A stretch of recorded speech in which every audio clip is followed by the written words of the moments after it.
মোহাম্মদ রিজওয়ান মাঠের ক্রিকেটে খেলতে নয় যেন অভিনয় করতে নেমেছেন। একের পর এক নাটক সাজিয়ে অযথা সময় নষ্ট করতে থাকেন তিনি। শেষে এক পর্যায়ে রেগে যান লিটন কুমার দাস। এরপর উচিত শিক্ষা দিয়ে দেন তাকে। অহেতুক সময় নষ্টের পরিণাম হারে হারে টের পাইয়ে দেন মিস্টার এলকেরি। আম্পায়ারের কাছে নালিশ করে লাভ হয়নি তার। নিজে রিজওয়ানের নাটকের জবাব দেয়া নিয়ে বিস্তারিত জানবো রিপোর্ট।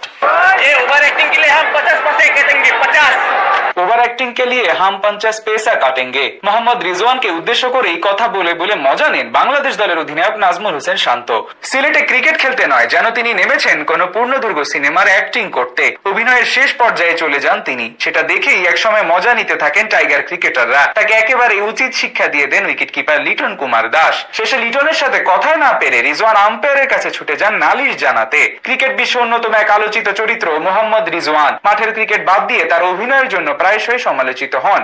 অযথা সময় নষ্ট করার দিক থেকে বেশ পটু এই ডানহাতি ব্যাটার। মাঠের পারফরমেন্স ছাপিয়ে তার এমন নাটক দেখতেই ব্যস্ত থাকতে হয় সবাইকে। তবে সব জায়গায় পাত্তা পেলেও আজ লিটন কুমার দাস উচিত শিক্ষা দিয়ে দেন পুরোপুরি ভাবে। 22 গজের লড়াইয়ে যেমন পাকিস্তান আছে এখন পুরোপুরি কোণঠাসা অবস্থায়, তেমনি কথার লড়াইও পরাজিত করলো রিজওয়ানকে। তাকে খেপিয়ে একেবারে নাজেহাল অবস্থা করে দিয়েছেন টাইগার ক্রিকেটাররা। আজ সকাল থেকে ব্যাটিং এ চাপে ছিল পাকিস্তান ক্রিকেট দল। বলা চলে টাইগার বোলারদের সামনে তেমন ভাবে মাথা নাড়া দিয়ে দাঁড়াতে পারেনি সফরকারীরা। শেষে পঞ্চম উইকেট জুটিতে সালমান আলী আগাকে সাথে নিয়ে জুটি গড়ে ব্যাট করতে থাকেন মোহাম্মদ রিজওয়ান। সেখানেই দেখা যায় খানিক পর পর অহেতুক সময় নষ্ট করেন তিনি। আগের ম্যাচে সময় মতো খেলা শেষ করতে না পারার কারণে 8 পয়েন্ট হারানো সত্ত্বেও আজ কয়েকবার একেবারে শুধু মাঠে লুটিয়ে পড়ার অভিনয় করেন রিজওয়ান। তেমন ইনিংসের 72তম ওভারে ঘটে সেই ঘটনা। তখন বল করছিলেন তাইজুল ইসলাম। সেখানে তিনি নিজের পঞ্চম বলটি করতে যাবেন, এমন সময় তাকে থামিয়ে দিয়ে গ্যালারিতে থাকা কিছু একটা সরাতে বলেন রিজওয়ান। বিষয়টা ভালো চোখে নেননি লিটন দাস। সাথে সাথে বলেন, হোয়াট হ্যাপেন্ড, কি করছো?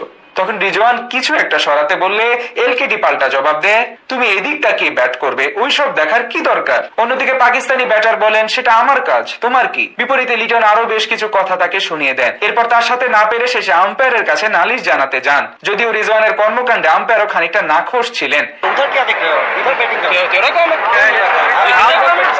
এর একটু পরে আবারও নাটক শুরু করেন এই ব্যাটার। তাইজুল বল করতে গেলে একেবারে শেষ মুহূর্তে সরে যান এবং সেটি ডেড বল হয়। এভাবেই পুরো ম্যাচে একাধিকবার অহেতুক সময় নষ্ট করেন তিনি, যেগুলো খেলার সৌন্দর্য কমিয়ে দেয়। রিজওয়ানের এমন আচরণে বিরক্ত হয়ে যান ধারাভাষ্যকরাও। শুধু আজকের ম্যাচেই না, এর আগেও বহুবার দেখা গেছে এই ক্রিকেটারকে এইভাবে অহেতুক সময় নষ্ট করতে। খেলার মাঠে তিনি ভালো খেলার চেয়ে ভালো অ্যাক্টিং করতেই যেন পছন্দ করেন।